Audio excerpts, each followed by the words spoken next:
Je suis avec Nadine qui va vous parler de son rôle auprès des salariés en Haute-Vienne. Alors quel est le titre exact de ta fonction, Nadine? Je suis conseiller du salarié.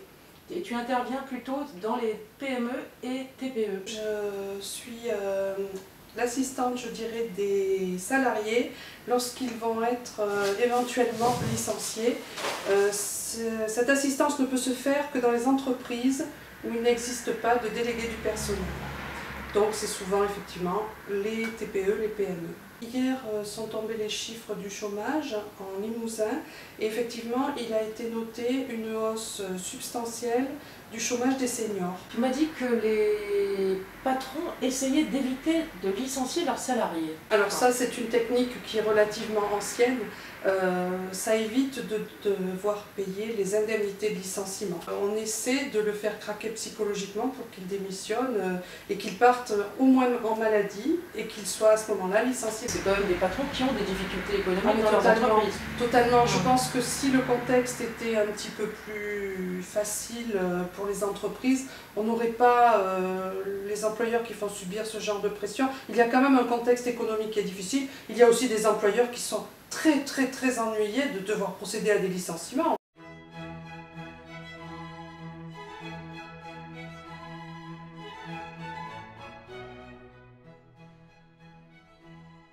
Ça a quand même créé des drames à Saint-Junien. Donc il faut savoir que Saint-Junien, c'est la capitale de la ganterie de Pau, il y a des affiches partout, on fait du tourisme autour de ça. Et pourtant, qu'est-ce que tu as vu dans une des ganteries de Saint-Junien? Il a été annoncé par l'employeur qu'il allait procéder à 7 licenciements dans l'entreprise.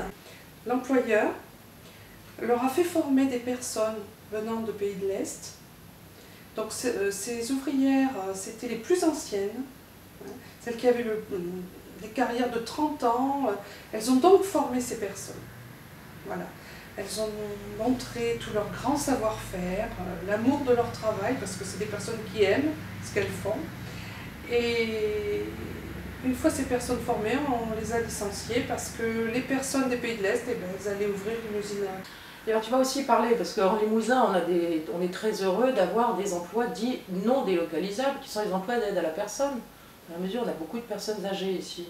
Et pourtant, ces personnes souvent gagnent très peu d'argent, maximum en faisant pas mal d'heures, elles arrivent à 600 € parce que elles m'ont expliqué c'est 2 heures par-ci, 2 heures par-là, il faut avoir des temps de trajet.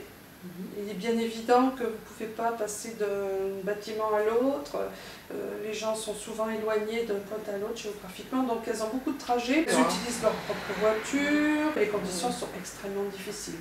Et là tu as eu le cas d'une dame qui a été licenciée parce que, tu dis, son patron ne voulait pas qu'elle s'emploie dans une autre entreprise alors qu'il ne lui donnait que 20 heures par semaine. Voilà. C'est quand même inouï, non? Elle avait très peu d'heures à effectuer, donc comme tout le monde, elle a besoin de manger. Donc elle a essayé de prendre un autre emploi dans une autre, d'ailleurs, société de service. Elle n'avait pas de clause de non-concurrence. Elle pouvait donc aller travailler. Ça n'a pas plu à ce monsieur, qui d'ailleurs lui a proposé une rupture conventionnelle, qui lui a imposé une rupture conventionnelle. Et alors que je m'insurgeais sur le caractère imposé de cette rupture, ce monsieur s'est mis en colère et a d'ailleurs failli me taper. Et sinon, tu m'as parlé des emplois à venir, alors qu'est-ce qui se passe avec les emplois à venir? On a un gros problème, là on remercie beaucoup le gouvernement en place encore actuellement. Moi, il m'a été donné de suivre une jeune fille qui a fait donc 3 ans d'emploi d'avenir au sein d'une crèche. Cette petite, elle a fait ses 3 ans et au bout de 3 ans, on l'a licenciée pour faute. Pourquoi? Parce que l'État, à ce moment-là, ne payait plus la quote-part de son salaire. Un licenciement qu'on juge sans cause réelle et sérieuse, puisque de faute, elle n'en a pas commis. Tu m'as dit autrefois, quand une entreprise était en difficulté, le salarié démissionnait assez facilement. Il acceptait cette démission. Et là, maintenant, il ne démissionne pas. Le salarié, pourquoi il ne démissionne pas? Parce qu'il a tout simplement besoin de manger et qu'on sait très bien que le marché de l'emploi n'est pas florissant, il ne sait pas ce qu'il va trouver, donc il s'accroche à ce qu'il a. Là, dans les petites entreprises, les gens craquent littéralement. La dernière personne que j'ai accompagnée, elle a perdu 20 kilos. 20 kilos à force de... Elle s'est consumée au travail.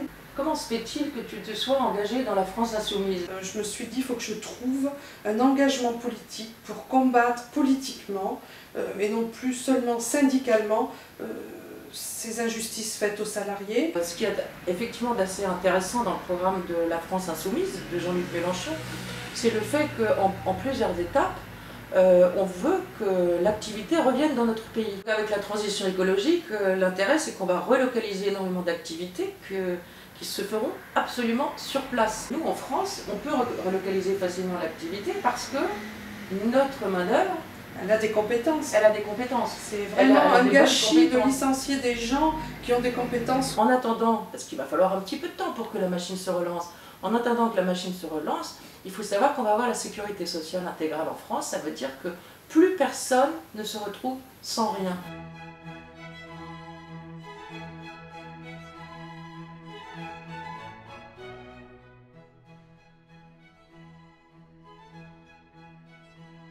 L'idée, c'est d'arriver à utiliser absolument toutes les compétences des Français qui sont absolument énormes. Et dans notre vision de révolution citoyenne, économique et écologique, pour le coup, nous voyons la France, dans les années qui viennent, redevenir une ruche, avec des gens qui vont être heureux dans leur travail. On va voir revenir le sourire sur les visages des salariés parce qu'ils feront quelque chose d'utile au pays et qui en plus va nous sortir de l'ornière écologique.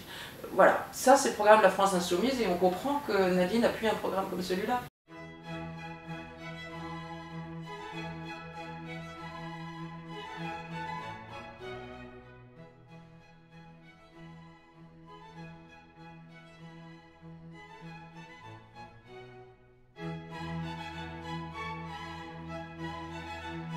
C'était un plaisir.